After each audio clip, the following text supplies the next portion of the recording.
Assalamualaikum warahmatullahi wabarakatuh. Penjadwalan kapal pesiar di Laut Jawa. Audiens sekalian, saya sangat senang hari ini mendapatkan kesempatan untuk hadir dan membuka presentasi kelompok saya. Dalam beberapa menit ke depan, kelompok kami akan menjelaskan sebuah sistem yang dapat membantu memperbaiki permasalahan penjadwalan kapal pesiar yang seringkali amburadul atau berantakan karena banyaknya aspek yang harus diperhatikan dan kurangnya fasilitas yang bisa membantu para pekerja dalam menetapkan jadwal dengan tepat. Next. Sebelumnya, saya akan memperkenalkan teman-teman saya yang ikut andil dalam proses pembuatan proyek ini. Saya sendiri Kotratunida Al-Maulidiyah, lalu ada 5 teman saya, yaitu Hafiyah Hiroh, Farhan Wira, Nadia Mujahidatul, Viola Rosa, dan juga Reza R. Next.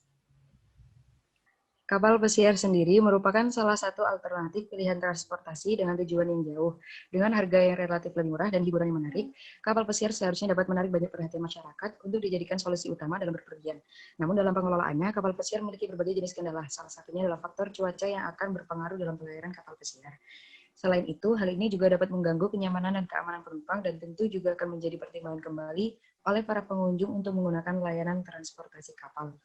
Oleh sebab itu, diperlukan solusi penjadwalan pelayaran yang baik dan optimal sehingga kenyamanan dapat dirasakan baik oleh para pengelola, awak kapal maupun pengunjung.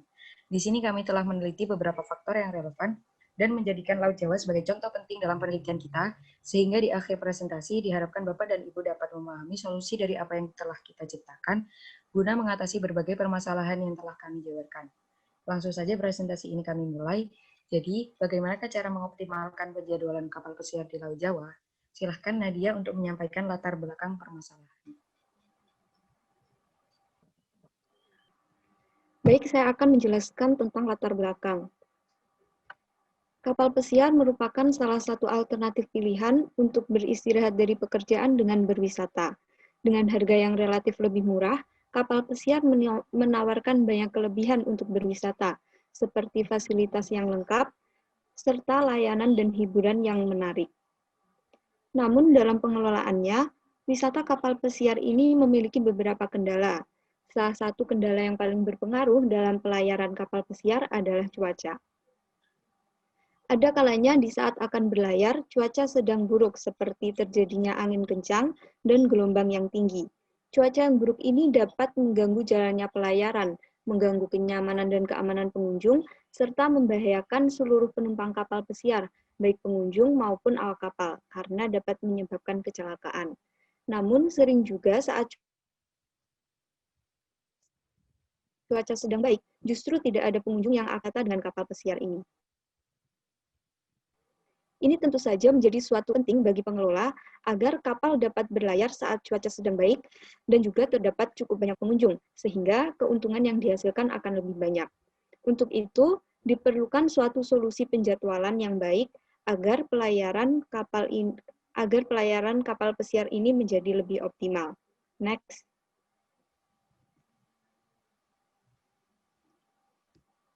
Selanjutnya, prediksi masalah. Ya, terima kasih atas waktunya. Untuk slide ini saya akan membahas tentang prediksi masalah. Apa itu prediksi masalah? Prediksi masalah adalah problem yang diuraikan lagi menjadi sub-problem yang memungkinkan beberapa kemungkinan masalah itu akan terjadi. Ya, seperti kasus pertama, jika terdapat banyak pengunjung dalam kapal pesiar, namun pegawai atau kru kapal yang sedikit karena berbentuk acara atau tidak berbanding lurus dengan jadwal para kru. Hal ini memungkinkan karena bisa saja pada saat libur, terdapat kru kapal yang ingin mengambil cuti, namun pengunjung yang ikut sangat banyak. Maka memungkinkan akan terjadinya penilaian negatif dari para pengunjung di bidang pelayanan yang hal ini merupakan penilaian krusial di bidang bisnis rekreasi. Dan untuk yang kedua, overload, yaitu jika para pengunjung ingin membeli tiket secara online, maka terdapat kemungkinan di mana masalah akan terjadi, yaitu jika terdapat pengunjung yang banyak serentak ingin mengisi formulir pengisian karcis atau registrasi. Hal tersebut dapat menyebabkan server dalam web yang telah disajikan oleh pesiaran kapal itu down. Nah, solusinya akan diberikan pada slide-slide selanjutnya. Next. Oke, makasih atas waktunya. Nah, bicara tentang abstraksi penjualan kru yang bentrok. untuk membuat sebuah sistem itu perlu penjadwalan kru. Pertama, kita butuh data tuh dari kru kapal pesiar yang ada guna menyesuaikan jadwal antara kru satu dengan yang lainnya yang akan on board atau off board. Nah, dalam penjadwalan diperlukan beberapa informasi seperti tanggal kontrak sebagai awal kontrak dimulai, tanggal akhir kontrak sebagai akhir kontrak kerja setiap periode, data kru untuk mengatur berapa lama kontrak akan dimulai dan kapan akan berakhir untuk melakukan penjadwalannya. Nah, pemrosesan sendiri membutuhkan waktu yang sangat lama karena banyak data yang akan diproses. Nah, untuk menyelesaikan permasalahan ini, kami dari kelompok 8 itu terinspirasi menggunakan metode Uncolony Optimization Algorithm. Nah, apa itu Uncolony Optimization Algorithm? Itu dari namanya aja kita udah tahu, Uncolony Algorithm. Semacam algoritma metaheuristik yang telah terbukti dapat menyelesaikan banyak masalah yang sulit kombinatorial tuh, meniru algoritma perilaku semut. Ketika mereka dalam koloni untuk menemukan sumber makanan, algoritma semut berfokus pada perilaku atau kebiasaan yang sering dilakukan atau dilewati oleh semut dengan kemampuan dan keunikan semut yang memiliki kemampuan alami untuk menemukan path atau jalur terpendek dari sarang ke sumber makanan tanpa memahami visual system atau site informasi yang dibangun. Nah, menggunakan algoritma Uncolony mampu menghasilkan penjadwalan tugas oleh kesediaan kru kapal dan mampu memberikan informasi penggantian jadwal kru untuk periode berikutnya.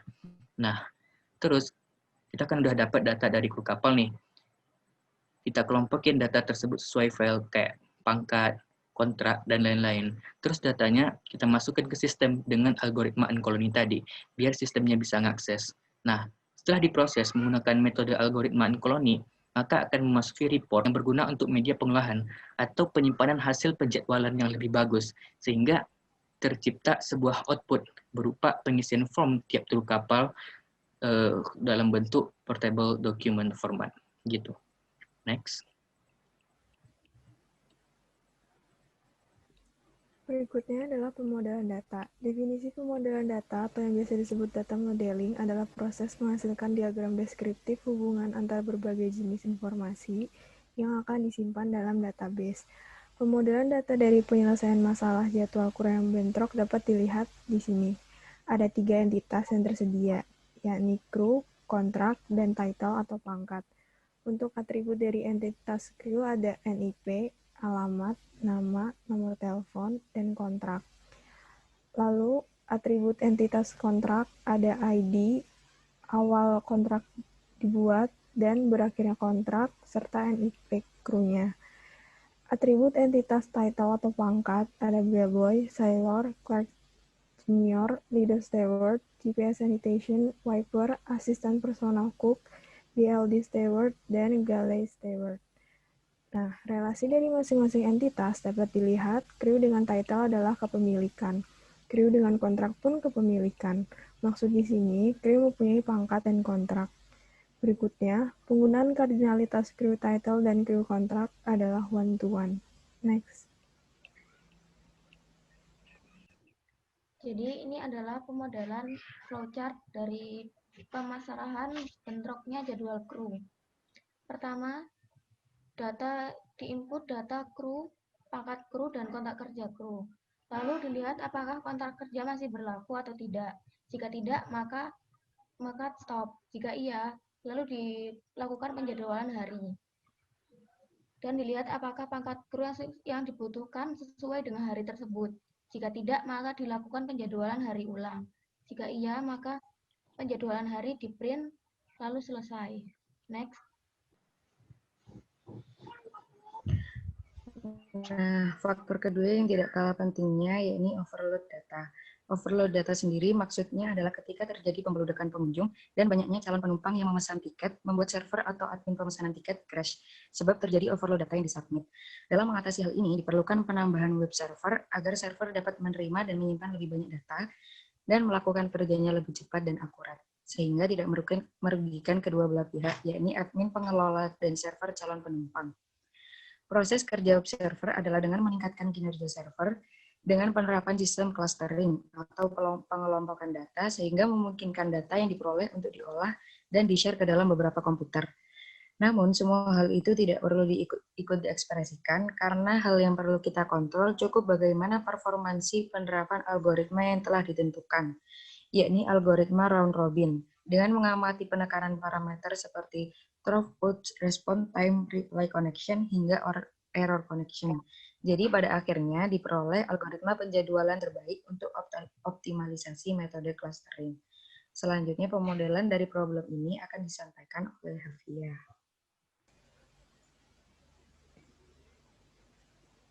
Pemodelan data untuk penyelesaian masalah overload data bisa dilihat dari gambar yang tertera. Ada dua entitas, yaitu penumpang dan web tiket kapal pesiar.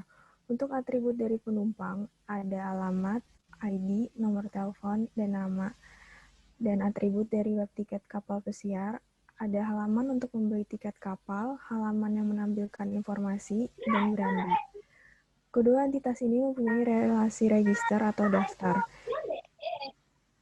Jadi, calon penumpang yang hendak menaiki kapal pesiar harus membeli tiket melalui web terlebih dahulu. Penggunaan kardinalitas di sini adalah one-to-one. Next.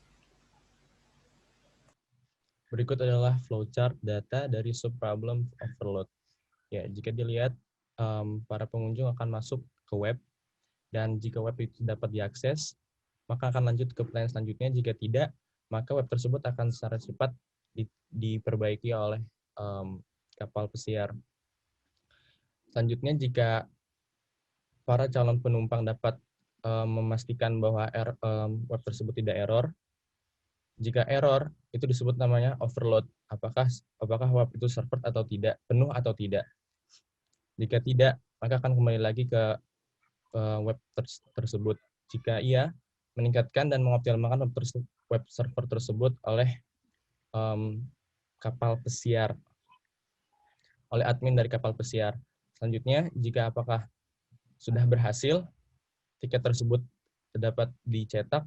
Jika tidak, maka tiket itu habis dilihat dulu habis atau tidak. Jika tidak, maka akan kembali lagi ke server. Jika iya, maka selesai. Next. Nah, apa aja tuh keuntungan dari solusi yang kita berikan?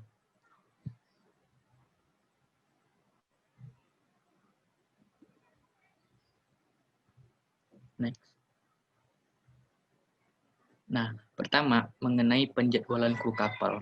Nah, dalam penjadwalan dapat dilakukan secara manual maupun software, di mana dalam menentukan jadwalnya akan menjadi sangat rumit dan memakan banyak waktu tuh. Nah, salah satu yang sangat membutuhkan penjadwalan yaitu menentukan jadwal kru pengganti dalam berbagai level. Hal ini karena dalam proses penjadwalan kru banyak banget aspek yang harus dipertimbangkan, yaitu kontrak kerja, ketersediaan kru, dan ketersediaan posisi dari kapal pesiar itu sendiri. Nah, nggak jarang banget kan terdapat jadwal bentrok satu sama lain dalam level yang sama.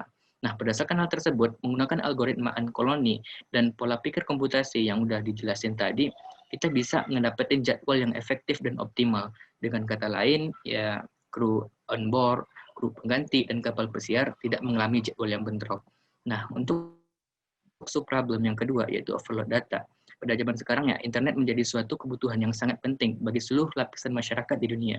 Baik itu bagi kalangan pelajar, ilmuwan, usahawan, ataupun penentuan pembelian tiket secara online di kapal pesiar ini. Nah, semakin meningkatnya traffic dalam internet menyebabkan beban kerja pada server penyediaan layanan internet tersebut juga semakin meningkat tuh, seiring dengan bertambahnya permintaan yang masuk, sehingga server tersebut akan kelebihan beban dalam waktu yang pendek, terutama untuk server yang menyediakan layanan yang populer. Sehingga untuk mengatasi masalah kelebihan beban server tersebut, terdapat dua penyelesaian. Yang pertama, dalam meningkatkan server yang ada dengan server berkinerja tinggi. Hal ini untuk sementara memang dapat menyelesaikan masalah yang ada sekarang. Tapi ketika permintaan meningkat lebih tinggi lagi, maka akan dengan cepat kelebihan beban kembali, sehingga memerlukan peningkatan kembali. Proses ini sangat rumit dan memerlukan biaya yang besar, sehingga kelompok kami memilih cara yang kedua dengan membangun server yang mempunyai skalabilitas yang tinggi dengan membuat server yang diklaster. Dengan kata lain, ya jika beban kerja meningkat, kita dapat dengan mudah menambah sebuah server yang baru atau lebih ke dalam sehingga sistem cluster untuk memenuhi peningkatan permintaan yang terus-menerus bertambah gitu. Nah, teknologi cluster ini dibutuhkan untuk beberapa server agar menjadi suatu sistem tunggal sumber daya komputasi yang melakukan pekerjaan besar dan dapat menangani berbagai permintaan dari pengguna dalam sistem. Sehingga dalam website dari kapal pesiar tersebut tidak terjadi yang namanya overload data. Nah, dari penjelasan tersebut, pengunjung yang nggak ada atau sedikit saat cuaca bagus menjadi teratasi dengan memperbaiki masalah internal pada sistem pelayaran dengan pola pikir komputasi yang udah kita jelaskan tadi. Oke, next. Baik, selanjutnya, apa saja risiko dari solusi yang telah kami berikan? Next. Baik, kami telah berusaha semaksimal mungkin untuk meminimalisir resiko dalam pembuatan solusi untuk mengatasi permasalahan dalam pelayaran kapal pesiar agar lebih optimal dan keuntungan yang dihasilkan lebih besar. Namun, tidak menutup kemungkinan bahwa solusi yang kami berikan ini akan menemui suatu kesalahan baru di masa yang akan datang. Next. Ya, saya akan menyampaikan kesimpulan dari presentasi kali ini, yaitu bahwa permasalahan penjadwalan kapal pesiar di Laut Jawa yang dirasa belum optimal saat cuaca bagus dapat diberikan solusi dengan menganalisa subproblem apa saja yang menyebabkannya. Untuk mengatasi subproblem kru yang bentrok, dilakukan penjadwalan oleh komputer, penjadwalan yang tersusun. Lalu untuk subproblem terjadinya overload pembelian tiket lewat website dapat dilakukan penambahan web server dengan metode cluster. Diharapkan dua solusi tersebut sukses mengoptimalkan profit pelayaran dan membantu pelayanan menjadi lebih baik lagi. Demikian presentasi dari kelompok kita. Kurang lebihnya mohon maaf. Terima kasih atas perhatiannya. Wassalamualaikum warahmatullahi wabarakatuh.